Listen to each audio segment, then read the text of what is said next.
It only makes it at night, the hormone of darkness. This pineal gland reacts to light. Descartes called it the seat of the soul. Not only did it lower melatonin levels in these animals, but also shorten the time to puberty, which is absolutely consistent. Melatonin is thought to act like a biological clock, involved with timing of puberty, timing of aging, timing of jet lag and sleeping patterns and so on. Controls all kinds of things. And what they think happens that with the child, at birth, the melatonin levels are high, and with childhood, they gradually lower, and at a certain point, the lowered melatonin levels trigger the production of the sex hormones, leading to puberty.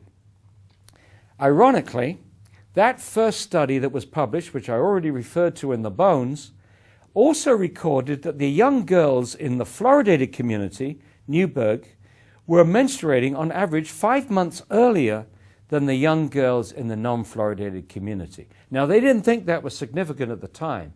Now, with Jennifer Luke's work, it is clearly takes on a new perspective. Kids now are reaching puberty 7, 8, 9. It has people very, very worried. But once again, the fluoridating countries have made absolutely no effort to reproduce Jennifer Luke's work. It is not difficult. They could have done it easily. The Department of Health and Human Services has adopted to this, quote, sacred policy of fluoridation is to deny, critique the methodologies, but don't attempt to reproduce the studies. If you don't look, you don't find.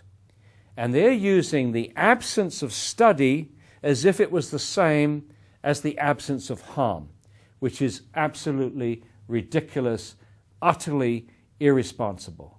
So now they're giving every indication, particularly the Center of Disease Control that avidly promotes fluoridation around the United States, and around the world for that matter. The impression that they give is that it's more important now to protect this practice than to protect the health of the American people and our babies and our children. It's almost as if the teeth have become the most important tissue, the most important organ in the body, instead of our brains, instead of our thyroid glands, instead of our pineal glands, instead of our kidneys. Obviously, we would like to get fluoride out of Austin, which would have national and international significance if we could pull that off. And you've got a lot of good people working to that end. But it's not going to happen overnight. It may take 1 or 2 years to get that.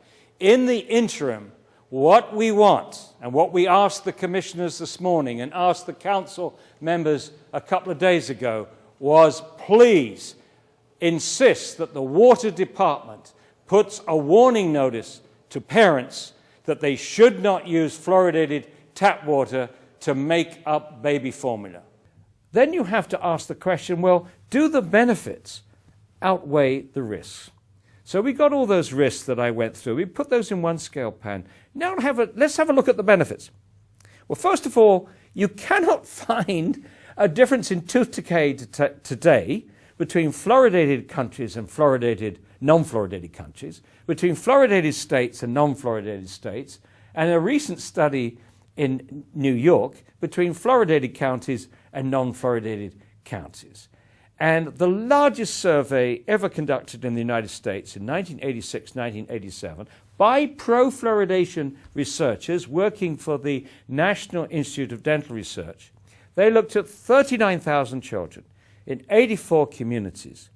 And the biggest difference that they could find between children who had lived all their lives in a fluoridated community compared to children who lived all their lives in a non-fluoridated community was a saving of 0.6, 6/10 of one tooth surface. Not one tooth.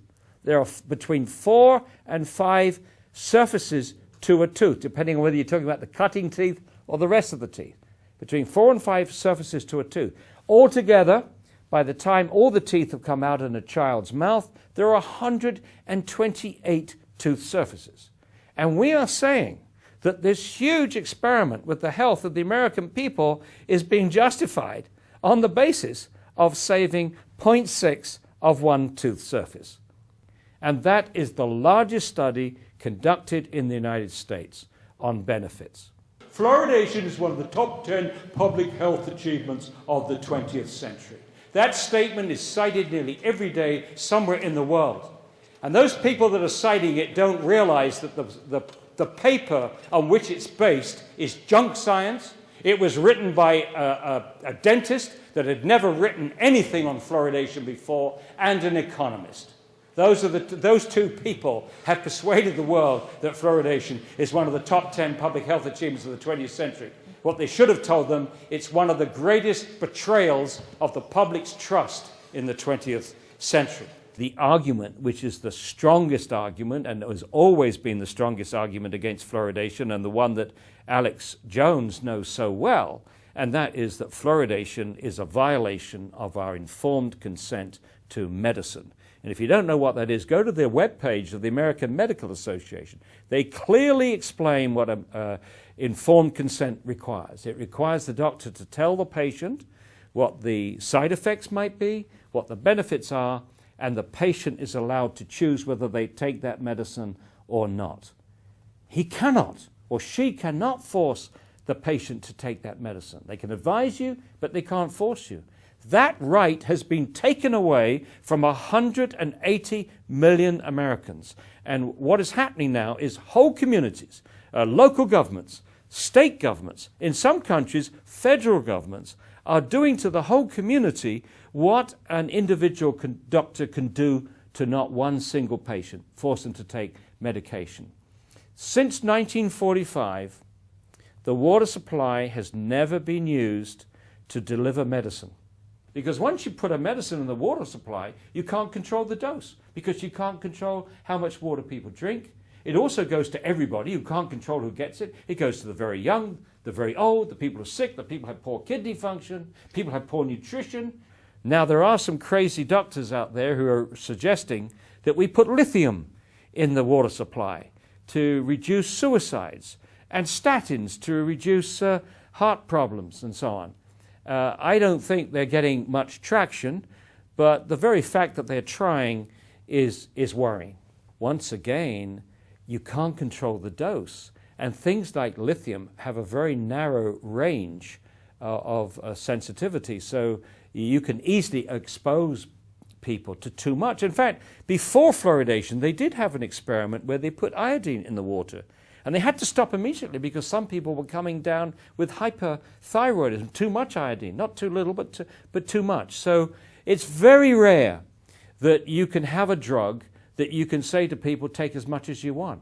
Go into your pharmacy and say, is there any drug that you don't have to control the dose? Is there any drug that you can give to anybody in the population, regardless of their health, nutritional status, or age? Is there any drug that you can give that has no individual supervision? Is there any drug that you can give that doesn't have the Food and Drug Administration collecting side effect data? And the answer to all those questions from a pharmacist is no, no, no, and no. It's a lousy practice. It should never have started. It should be ended as soon as possible. And whilst we're at it, that we should get banned off the face of the earth, these ridiculous products, which is so-called nursery water, designed to give to babies, and they put fluoride in it. So if you give your baby this, you're giving that baby 250 times more fluoride than that baby would get from mother's milk. You are, in essence, saying that Mother Nature screwed up on baby's first meal if you use this. Secondly, the Center of Disease Control in 1999 conceded that the major benefits of fluoride, if they exist, is topical. It works on the outside of the tooth, not from inside the body. So this is totally useless. Yeah, this is designed for the baby before their teeth have erupted. It doesn't touch their teeth. There's no topical benefit. There's only harm. There's only harm. It's utterly irresponsible, and I don't understand why it is that the Food and Drug Administration is not stepping in to ban this.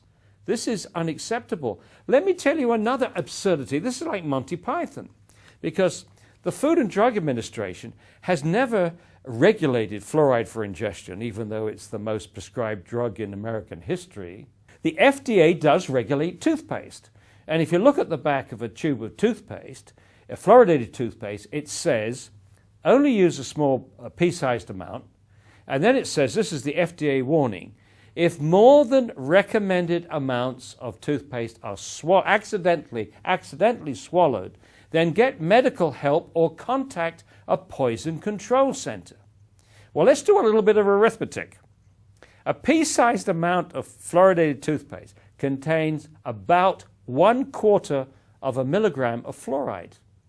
Now, we fluoridate at 1 part per million. That's 1 milligram per liter. 1/4 of a milligram of fluoride would be in 1/4 liter of water, or 250 milliliters, or 1 large glass of water. Okay, Monty Python, come in. Oh, I think you should put a notice over the tap. Don't swallow this water. And if you drink more than 1 glass of water, contact a poison center immediately. It is incredible. It's laughable. I have a theory. I haven't tested it. But I suspect that the individuals at the FDA that put that warning on the back of a tube of toothpaste probably outraged that they'd never been allowed to regulate fluoridated water for obvious reasons, that they weren't able to protect the health of the American people. And I suspect that they put that label on the toothpaste to sabotage the fluoridation program. A pea-sized amount of toothpaste is equal to 1/4 of a milligram of fluoride, which is equal to 1 glass of water. In 2003, the United States Environmental Protection Agency asked the National Research Council to review its safe drinking water standard for water, which is 4 parts per million. After 3 years, a balanced panel produced this 507-page report with 1,100 references. I was one of the only anti-fluoridation scientists that testified before this panel. They gave me 45 minutes immediately after the Center for Disease Control, and I'm happy to say that much of what's in this report vindicates what I've been telling communities for the previous 13 years or so. So they advise the EPA that this 4 parts per million standard was not safe and that they needed to lower it.